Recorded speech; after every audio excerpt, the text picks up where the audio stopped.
Happy Sunday. Good morning. Welcome to Cup of Joe Canada. That one's for Chrissy. She'll like that. Grumpasaur. I am a bit of a grumpasaur today. Not in a very good mood. I don't know about you guys. I woke up to read the news about Chris Evans. Did you guys hear about this? Chris Evans accidentally put some pictures of his junk online. Accidentally shared some nudes. Oh, very embarrassing. Very embarrassing. Very embarrassing, guys.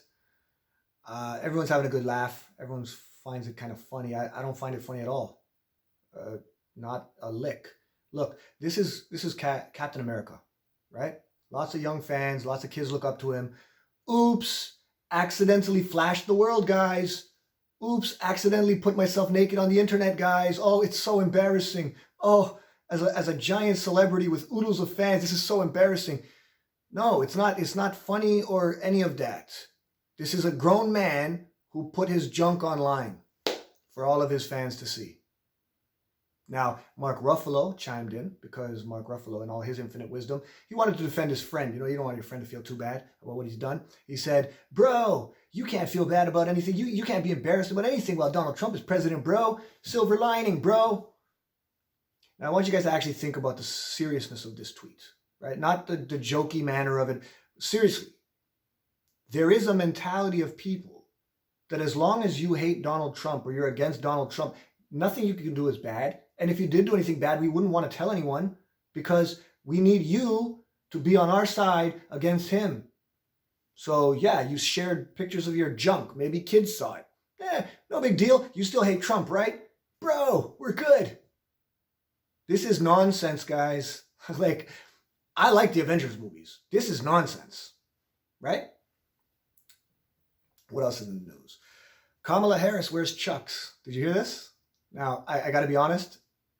When I was a young person, this would have won me over, or this would have been the type of thing that made me think, yeah, my type of lady. I like this lady. She wears Chuck Taylors, right? She wears Converse running shoes. Now, having said that, it's still sexist to talk about the woman's shoes, right? As if that's the most important thing. Like if we were talking about the lady in pumps, it would be extremely sexist that we think there's like a fashion article to be written because this lady is running for vice president. However, if she's bucking the trend and not wearing the pumps, but wearing running shoes and Chuck Taylor hip, cool running shoes, yeah, we could talk about it. It's great. Look, this is how we're going to market her. You know, I don't see anyone calling out sexism on it. Now, in the end, I believe they'll be about as effective as Ignatieff's red running shoes. Remember that? I'm running for prime minister, guys. Red running shoes. He got smoked. She's going to get smoked too. But if I was the Democratic Party, this is a good move, right? Because sexism or no sexism, the truth is it's hard to sell her record to young people. When they look into it, they're going to see that she locked people up. They're going to see that she was a bit of an authoritarian, want to keep people locked up for free labor. They're going to see the marijuana thing. It's not an easy sell, but she's smart. She's fairly young. She's hip. She wears cool shoes. Yeah, this you can sell. She's a barracuda, right? She's no nonsense. She's not there to look good in the pumps and look traditionally female. She's there to get the job done. It's rolling up your sleeves, right? It's the equivalent of rolling up your sleeves. I wear running shoes, right? Hey, maybe it'll work, maybe it won't. I don't know. But it's clearly in the pandering vein, which brings me to my next point, which is Joe Biden. You might have heard Candace Owens and Cardi B. They had a bit of a hullabaloo on Twitter. It all stemmed from an interview that Cardi B did with Joe Biden for the campaign for election purposes. Now, let's be honest. When Joe Biden decided I'm going to be interviewed by Cardi B, there's a reason. He didn't go on Fox. He didn't go on CNN. He didn't go on MSNBC. He went on with Cardi B, right? There's a demographic you're looking for. Now, first thing he does, look, my daughter's a big fan, Cardi. His daughter's there waving in the background. Hey, okay, first of all, Joe, you're a million, and your daughter is not in Cardi B's target demographic. Not close. Okay, so I get what you're trying to do. My daughter, look, my daughter, he's the young guy, young people. Stop. Just stop it. So then he goes on to say, hey, Cardi, before we start the interview, what do you want? What do you guys want? Because last time I came out and I said, well, if you don't know who to vote for, you don't vote for me, then you're not black. And people got mad at me. So I really, I want to be a little bit more careful. What do black people want, Cardi B? And Cardi B goes on to tell him, hey, well, there's a whole laundry list of things that I would want from the president, but this is a whole wish list, like a wish list.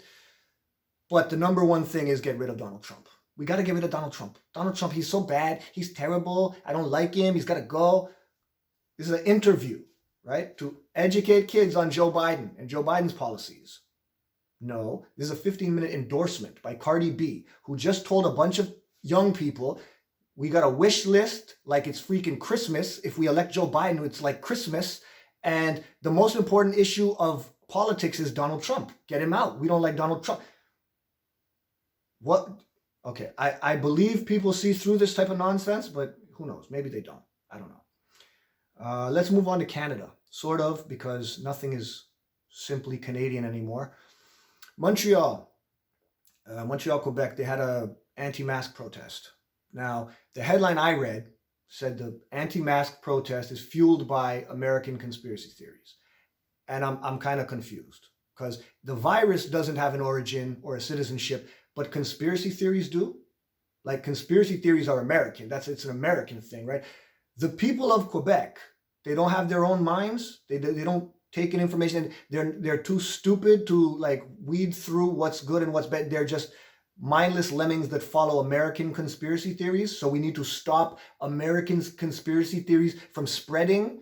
This is very fear-mongering nonsense, and it really is disrespectful to the people of Montreal. Look, I've said it before, and I'll say it again. Canadians are less compliant on masks than Americans.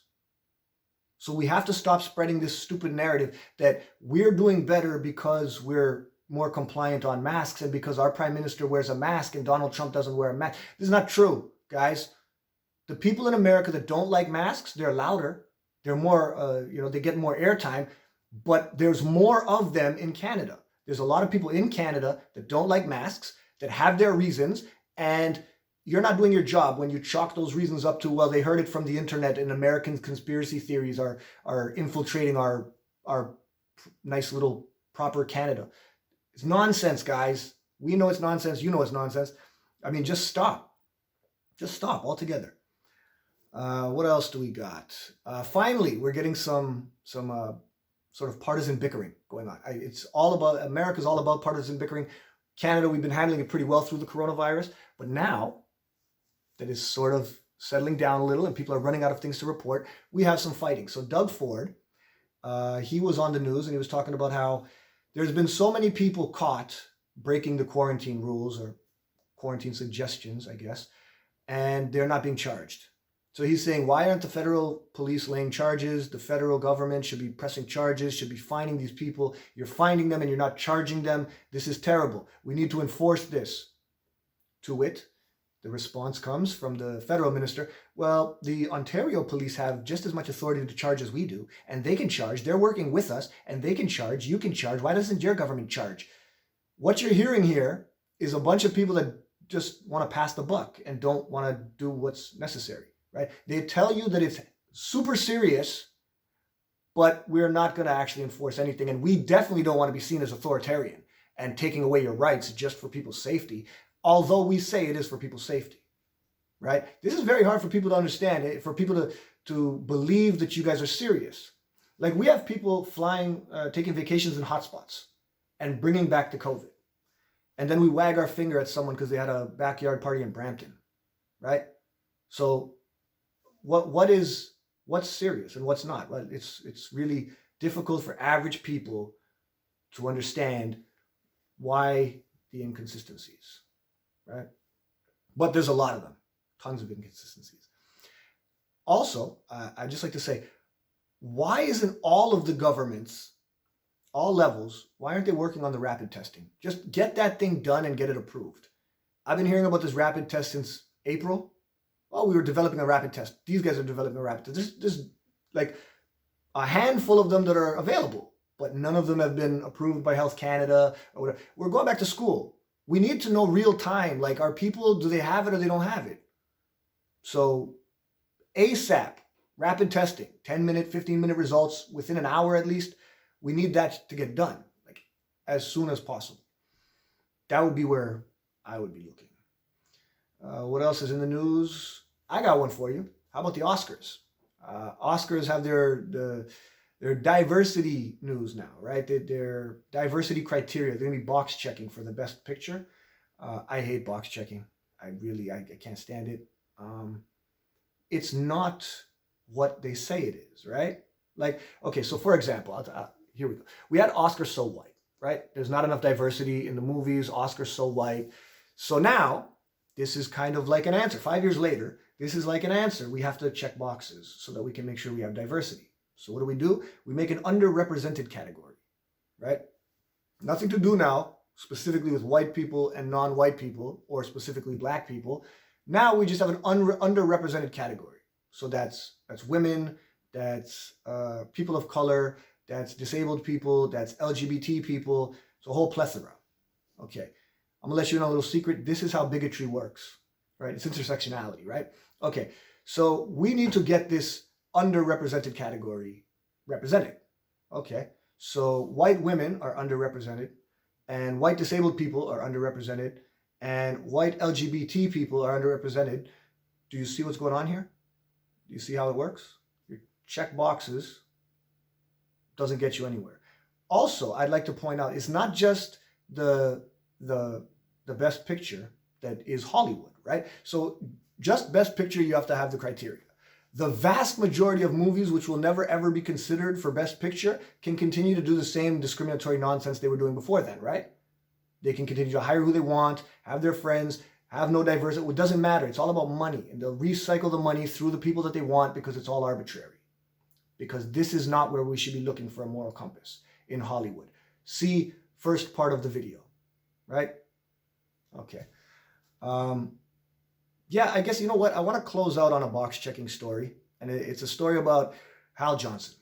You probably know Hal Johnson. Maybe you don't. I don't know. Bit of a Canadian celebrity, Canadian treasure in my mind. Hal Johnson was a fitness personality, health and fitness. He did a thing called Body Break when I was growing up. He was a media personality. I found out some things about his sort of early career that really bothered me this year. I didn't know these things before this year, but I'm gonna talk to you guys about it because look, Canada's a progressive country. I'm not saying we're not, but again, box checking, not as progressive as people might think, right? So here's what happened. Hal Johnson, when he started out I think it was in the 80s, he applied for a job with TSN and he got the job. He got called back a few hours later and they said, sorry, we can't offer you the job. We already have a black guy reporting the news. So again, that policy wasn't just it didn't come out of nowhere. It was supposed to be progressive, right? There was somebody who was like, hey, the best way to get the diversity and the progressive thing that we need, best way to do that is to just make sure we check boxes so that we can make sure that we have the outcome that we want and everything looks the way we expect it to look, and then it's all just fine. It'll be fine, right? But the outcome that they were looking for was one black guy. So when another black guy applied and was the best guy for the job, did they stop being racist? No, they're still racist. They don't want to overwhelm the country with two black guys reporting the news, reporting the sports. What? But again, this is the progressive policy. Let's do this so we can make sure we're diverse. No, we want to look diverse, right? These people have an outcome that they want. And while they're putting forward policy, you're like, yeah, we want to get to that outcome and it sounds great.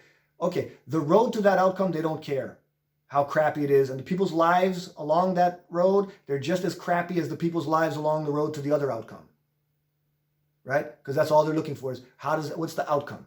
And the outcome, they have a very specific vision and it may not be the same as yours, all right? Now, that would be offensive enough as a Canadian to know that this is how sort of TV executives were looking at stuff at the time. Like, we don't want to overwhelm Canada. Canada's not ready. The hell do you know what Canada's ready for?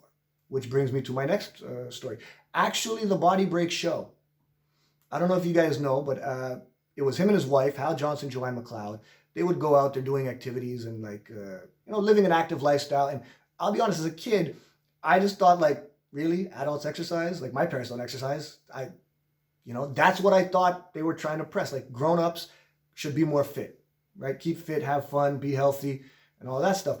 I didn't realize that it was actually it was being done to combat racism. And when he pitched the show, the TV executives actually asked him, yeah, could you maybe cast someone else as the husband? Because Canada's not ready to see a black man and a white woman married. Now, again, as a kid, I thought the strange image was adults exercising. That was weird to me. But apparently people in the TV industry were like, no, you know what? Canada isn't ready to see you and your wife. Now think about this. This is your wife. And they're telling you, yeah, but we got to cast someone else because the world's not ready for this. Now, the world was ready for this, but this is my point. The people in charge make decisions based on what they think the world is ready for. And all they're really looking for is some kind of outcome that they can sell. And then be like, look how wonderful the outcome is. I don't know. Look, I'll end it on this. When people ask you to check boxes, right? You think, hey, this means they're going to recognize my identity. It means they respect who I am. No, it means they think you fit in a box and they're not your friend. Anyway, I know it's been a really heavy Sunday morning. I'm sorry for that, but we do have the NFL football to look forward to. I'm going to go make myself some fried egg sandwiches and have a great day. Thanks for tuning in.